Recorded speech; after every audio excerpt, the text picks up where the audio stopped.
자, 이번 시간은 212페이지 이제 드디어 정적분 활용 첫 번째 시간 넓이에 대해서 한번 시작을 해볼게. 자, 우리가 정적분의 기하학적 의미에서 인테그랄 a부터 b까지 fx dx라는 이 결과의 의미는 4개의 선 x는 a, x는 b, 그리고 y는 fx, 마지막 x축까지 해서 요 4개로 둘러싸인 뭐다? 부호 달린 넓이다라고 우리가 얘기를 했었죠. 요 4개의 선으로 둘러싸인 부호 달린 넓이였다. 그럼 예를 들어 인테그랄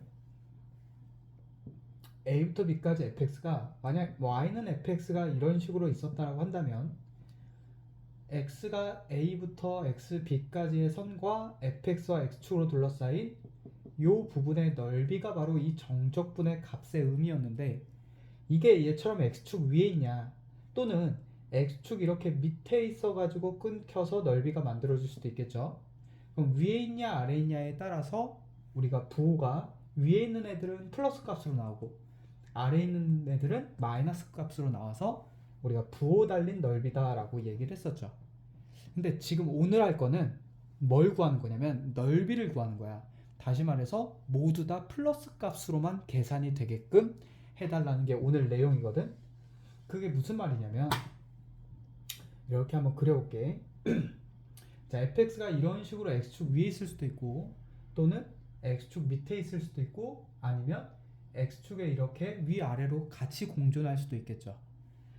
그럼 a부터 b까지를 위에 있을 때 끊었을 때의 넓이와 a부터 b까지 밑에 끊었을 때의 넓이랑 a부터 b까지 이렇게 위아래로 나눠서 끊겼을 때의 넓이, 이 넓이들을 구하는 게 오늘의 메인 테마란 말이야. 그럼 얘 같은 경우는 그냥 얘가 fx면 그냥 인테그랄 a부터 b까지 fx dx 해주면 얘가 나오겠지. 위에 있으니까 넓이가 나오겠죠. 근데 문제는 뭐냐면 얘네들이야. x축 밑에 있는 애들은 정적분 쳐버리면 마이너스 4가 나오기 때문에 넓이가 안 나오고 마이너스 값이 나와버려. 그럼 어떻게 하냐 봤더니 이런 밑에 있는 fx를 대칭 이동시키는 거야. x축 대칭 이동을 시키면 어떻게 그려져? 이런 식으로 그려지겠죠. 얘를 x축 대칭 이동하면, 그럼 똑같은 범위 a부터 b까지를 이렇게 끊었을 때 넓이를 여기를 구해보면 이 밑에 부분의 넓이나 위에 부분의 넓이나 정확하게 일치할 거야. 그럼 내가 플러스 값으로 계산하고 싶다면 이 위에 있는 함수 갖다가 인테그랄 해버리면 되겠죠. 근데 밑에 있는 함수를 뭐 했으니까 x축 대칭 이동했으니까 얘가 y는 fx, 밑에 있는 애가 y는 fx라면 걔를 x축 대칭 이동한 이 함수는 마이너스 fx가 되겠죠. 왜? x축 대칭 이동한 y 대신에 마이너스 y를 대입해서 구하기 때문에 이런 식으로 될 거야. 그럼 결국 여기 넓이를 구하고 싶다 그러면 인테그랄 a부터 b까지 마이너스 fx dx를 해주면 되겠지. 자, 마지막으로 이런 식으로 위아래로 나눠져 있으면 얘는 그냥 계산하면 되는데 얘 같은 경우는 x축 대칭 이동을 시켜서 계산해 버리면 되겠죠. 즉 무슨 말이냐면 여기를 c라고 했을 때 인테그랄 a부터 c까지는 그냥 fx로 하되 어디서부터 c부터 b까지는 아래에 있기 때문에 대칭 이동을 시킨 마이너스 fx 갖다가 인테그랄 해준 다음 더해주면 결국 넓이들만 다 더해지게 될 거예요. 즉 결과적으로 아랫부분에 있어도 플러스 값이 나오고 위에 있어도 다 플러스 값이 나오게 되는 이런 현상이 일어날 거야. 자, 여기까지가 1절. 자, 그럼 이제 결론적으로 위에 있든 아래에 있든 다 나는 뭘 구하고 싶다? 넓이를 구하고 싶다. 그럼 어떻게 하면 되냐면 인테그랄 a부터 b까지 fx를 절대값 씌워서 적분을 해준 얘가 바로 fx가 그 주어진 범위에서의 넓이가 된다는 거예요. 왜 그러냐면 얘를 절대값을 씌우면 위에 있는 부분은 그대로 사용이 되겠고 밑에 있는 부분은 절대값을 씌워버리면 어떻게 돼? x축 위로 대칭 이동되죠. 그렇기 때문에 대칭 이동이 된 그 함수를 가지고 인테그랄을 쳐주겠고, 이런 식으로 위아래로 나눠져 있으면 위에 있는 부분은 그대로 사용이 되고 아래에 있는 부분은 대칭 이동이 돼서 사용이 되기 때문에 결국 이 결과값들은 전부 다 양수값이 나오게 되게끔 조절이 되겠죠. 그래서 우리가 앞으로 넓이를 구하고 싶을 때는 그 주어진 함수를 뭐 쳐서 절대값을 씌워서 넓이를 구하면 된다. 이게 1번 공식이에요. 이렇게. 자, 그럼 2절로 넘어가 볼게. 두 번째는 뭐 할 거냐면 두 함수로 둘러싸인 넓이를 구해볼 거야. 자, 예를 들어 잘 보세요. 이렇게 x축이 있는 상황에서 쌤이 이번에는 좀 색깔 구분이 필요하니까 빨간색 함수를 fx라고 해볼게. 그리고 파란색 함수를 gx라고 해볼게요. 이런 식으로 fx, gx 이렇게 나눈 다음에 지금 우리가 구하고자 하는 넓이는 어디냐면 fx와 gx로 둘러싸인 도형의 넓이야. 아까 이 넓이는 어떤 넓이였어? x는 a, x는 b, y는 fx와 x축으로 둘러싸인 그 도형의 넓이였죠. 그럼 두 번째 공식은 어떤 넓이가 될 거냐면 두 번째 공식은 바로 y는 fx와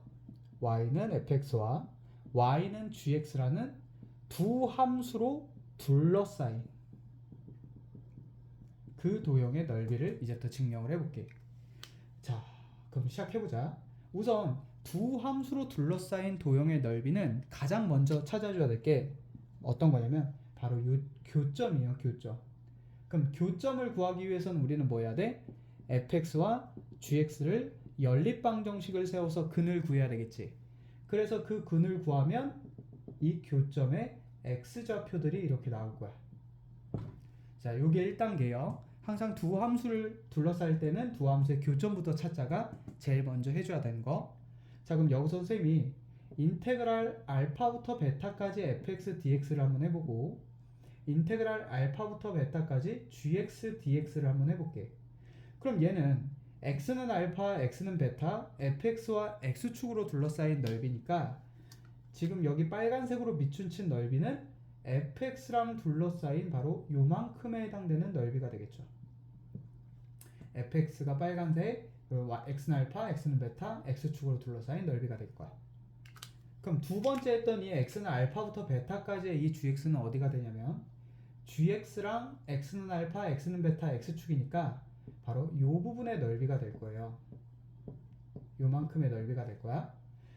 근데 우리가 구하고자 하는 넓이는 아까 어디였어? 바로 이쪽 부분이었죠. 그 말은 무슨 말이야? 빨간색 넓이에서 파란색 넓이를 뺀 넓이를 구하고 싶었단 말이야. 그러니까 정확히 얘 둘을 빼주면 되겠고 적분 범위가 현재 같죠? 그러니까 알파부터 베타까지 fx 빼기 gx를 뭐 해주면 정적분을 해주면 이게 바로 어디 넓이가 나온다? 요 해당되는 이쪽 도형의 넓이가 나온다는 거죠. 그럼 여기서 봐야 될 게 두 함수로 둘러싸인 도형의 넓이는 두 함수를 뭐 해버린 다음에 빼버린 다음에 교점부터 교점까지의 정적분을 해주면 되는구나. 이게 1절이야. 근데 여기서 문제가 하나가 있죠. 뭐야?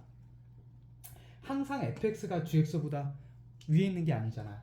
여기 옆에 좀만 더 연장해서 그려볼게. 즉 gx가 이렇게 가고 fx가 이런 식으로 지금 내려가고 있죠.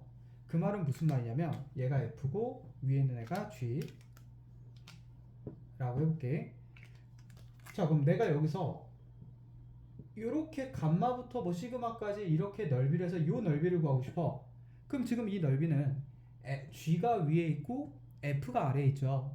그럼 이 부분의 넓이는 어떻게 식이 만들어지냐면 인테그랄 감마부터 시그마까지 위에 있는 gx에서 fx를 빼서 인테그랄 dx를 쳐줘야 이 부분이 만들어져요. 지금 얘기하고 싶은 게 무슨 말이냐면 어느 함수가 위에 있고 아래에 있냐에 따라서 그 빼주는 위치가 달라진다 이거야. 누구에서 누구 빼는지 위치가 달라진다 이거죠.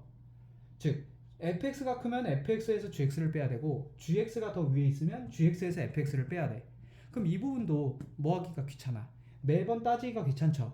그래서 우리가 어떻게 여기다가 공식을 쓰냐면 결론 두 함수로 둘러싸인 도형의 넓이는 교점부터 교점까지를 하되 어느 함수에서 어느 함수를 빼야 될지 위치 정하기가 어렵잖아. 그래프를 그리지 않는 한. 그러니까 뭐 해버린다는 거야? 여기다 절대값을 씌워서 뭐 해버리면 정적분 해버리면 그 결과는 무조건 양수가 되겠지. 그 이유가 뭐야? fx가 위에 있고 gx가 아래에 있다면 얘는 그대로 나와서 계산이 되겠죠.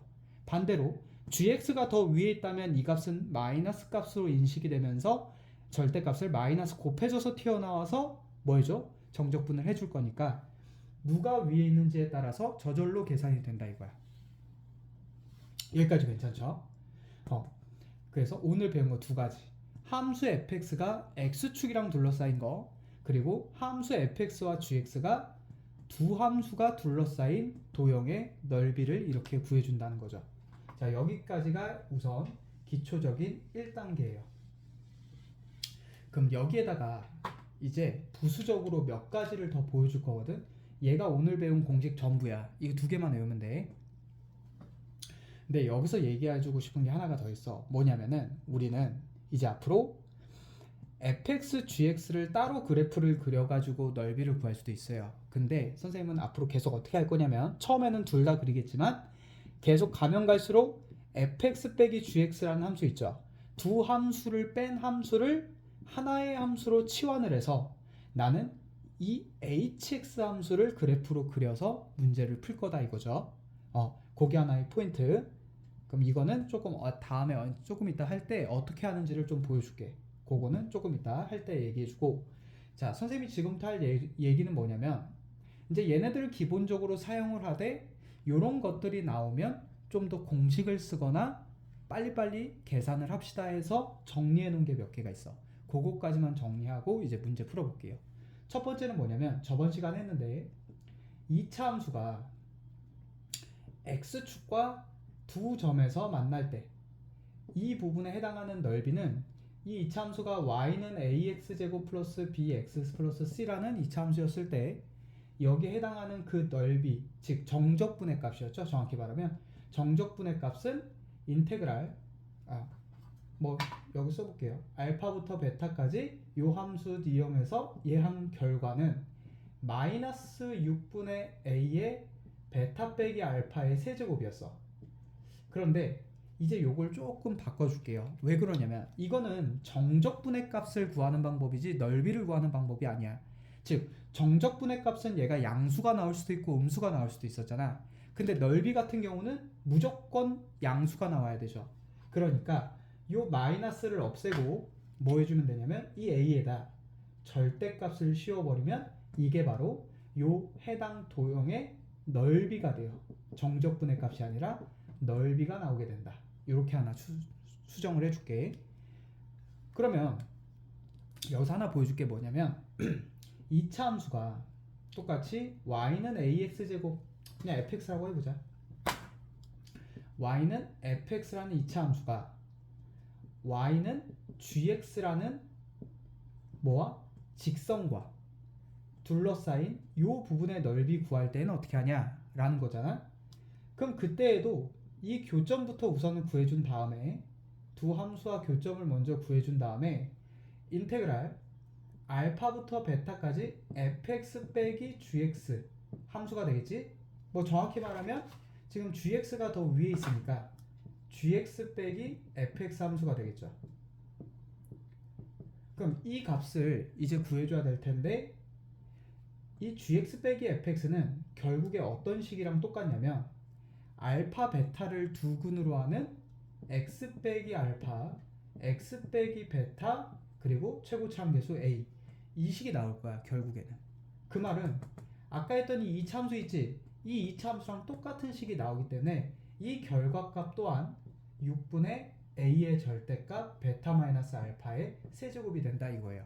즉 x축이랑 둘러싸여 있든 직선이랑 둘러싸여 있든 우리는 뭐 해줄 거기 때문에 두 함수를 뭐해서 빼서 만들어 줄 거기 때문에 똑같은 공식이 나올 거라서 최고차항 계수의 절대값 시온애와 누구?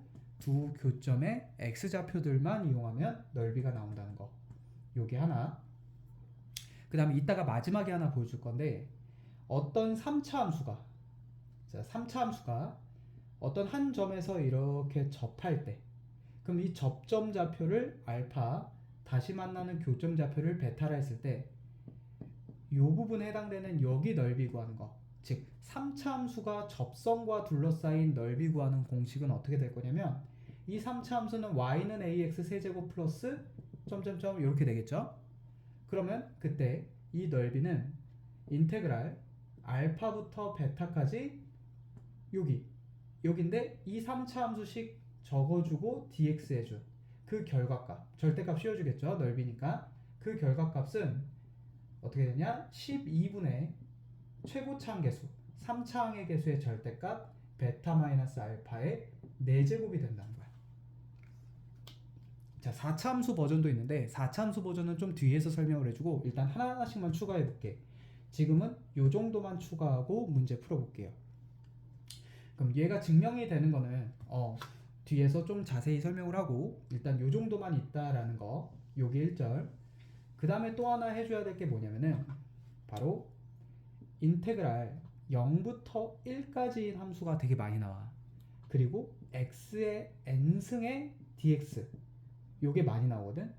이 결과값이 얘가 어디 부분을 얘기하면 결과값이 어디인지 그 부분을 얘기해 줄게.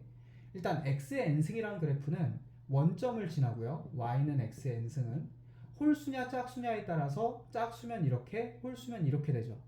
근데 지금 우리는 이쪽 부분만 볼 거기 때문에 짝수든 홀수든 이렇게 그래프가 그려져. 그럼 이 함수는 1,1을 지나죠. 1,1이라는 점을 지난 함수. 그럼 이 함수에다가 인테그랄 0부터 1까지 dx라면 0부터 1까지 요 해당되는 어디 부분의 넓이가 나오냐면 여기에 넓이가 나와요.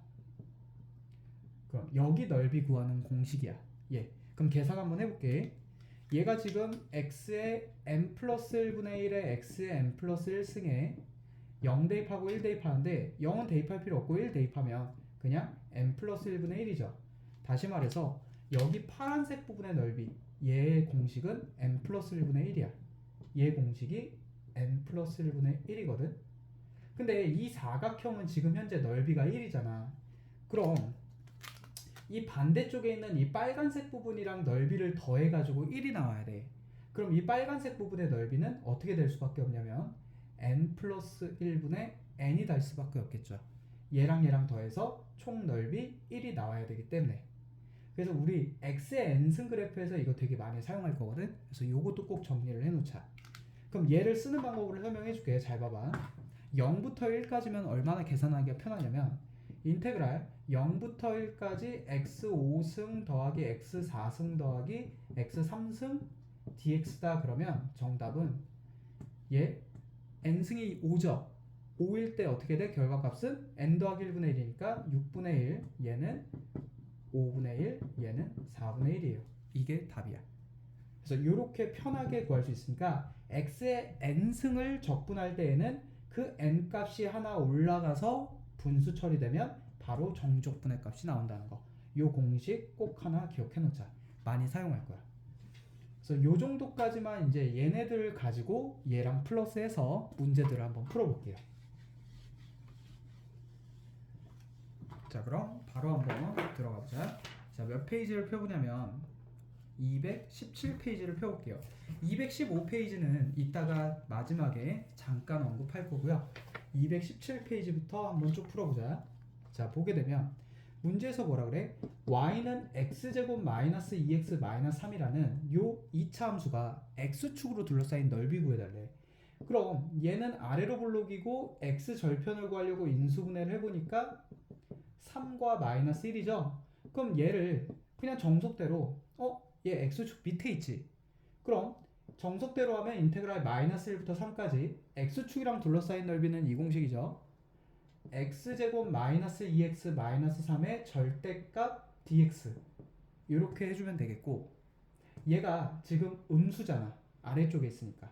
그러니까 얘는 어떻게 튀어나와? 마이너스 1부터 3까지 마이너스 x제곱 플러스 2x 플러스 3 이렇게 튀어나오고, 얘를 정적분한 결과값이 바로 여기에 해당되는 넓이가 돼요. 여기 얘가 마이너스 곱해서 튀어났다는 말을 얘를 x축 대칭 이동해서 여기 부분 구한다는 말이기 때문에 이 식은, 그래서 넓이가 플러스 값으로 그대로 나온다는 거지. 자, 이렇게 해서 계산하면 넓이 나오는데, 자, 우리는 아까 배웠죠. 2차 함수가 얘가 알파, 얘가 베타, 최고차항 계수는 a는 1이죠. 자, 이렇게 주어져 있는 상황에서는 어떻게 하자고? 공식 인테그랄 알파부터 베타까지 fx dx 한 거는 그냥 바로 적을게요. 지금 이제 6분의 최고차항의 절대값 베타 마이너스 알파의 세제곱이라 했으니까 6분의 최고차항 1이죠. 절대값에도 1. 베타 빼기 알파는 3 마이너스 1이죠. 이 녀석의 세제곱이 될 거야. 그래서 6분의 4의 3승이 답이 될 거고 3분의 32가 바로 여기에 넓이가 나오겠죠. 그럼 이 정석대로 구한 값이나 이 구한 값이나 똑같을 텐데 시간 차이가 나겠지. 그래서 2차 함수에서 절편부터 절편까지는 우리 이 공식 써서 빠르게 구하자는 게 포인트라는 거죠. 자, 그럼 다음 필수 예제 1번에 2번으로 넘어가 볼게. 이번에는 3차 함수야. x세제곱 마이너스 4x제곱 플러스 3x라는 이런 3차 함수예요. 그러면 이 3차 함수 같은 경우는 지금 x축과 세점에서 만나죠. 어떻게 할 수 있어? 얘를 인수분해 해보면 x제곱 마이너스 4x 플러스 3인데 이 부분이 x 마이너스 1에 x 마이너스 3, 즉 절편이 0과 1과 3이 절편이 되겠죠? 그러면 정석대로 하면 얘는 인테그랄 x 세제곱 마이너스 4x제곱 플러스 3x 절대값에 0부터 3까지 dx거든. 왜냐하면 0부터 3까지 넓이를 다 더해줘야 되기 때문에 x축과 둘러싸인 넓이. 근데 여기서는 지금 두 개로 갈리겠죠. 0부터 1까지는 위에 있고요. 1부터 3까지는 아래에 있어. 그 말은 인테그랄 0부터 1까지는 요 함수식 그대로 적어주면 되겠죠. 이 위에 있으니까 양수라고 생각해서 그대로 튀어나올 거고, 근데 문제는 1부터 3까지는 아래쪽에 있으니까 얘가 음수라고 생각해서 마이너스 x세제곱 플러스 4x제곱 빼기 3x dx로 이렇게 마이너스가 곱해져서 튀어나오면 얘가 이렇게 x축 대칭됐다는 뜻이지. 자, 이렇게 해서 더해주면 결국 얘도 플러스 값으로 계산이 되고 얘도 플러스 값으로 계산이 돼서 답이 나온다는 거죠. 지금 얘 같은 경우는 절편이 3개이기 때문에 공식을 못해요. 3차 함수에서 공식을 쓰려면 반드시 뭐 해야 돼? 이렇게 접해야 돼. 접할 때만 공식을 쓸 수가 있어. 3차는 이렇게 교점이 3개일 때는 못 쓰고 교점이 몇 개? 1개, 2개일 때만 공식을 쓸 수 있다. 이렇게 정리해주면 될 것 같아. 자, 그럼 여기서 끊을게요.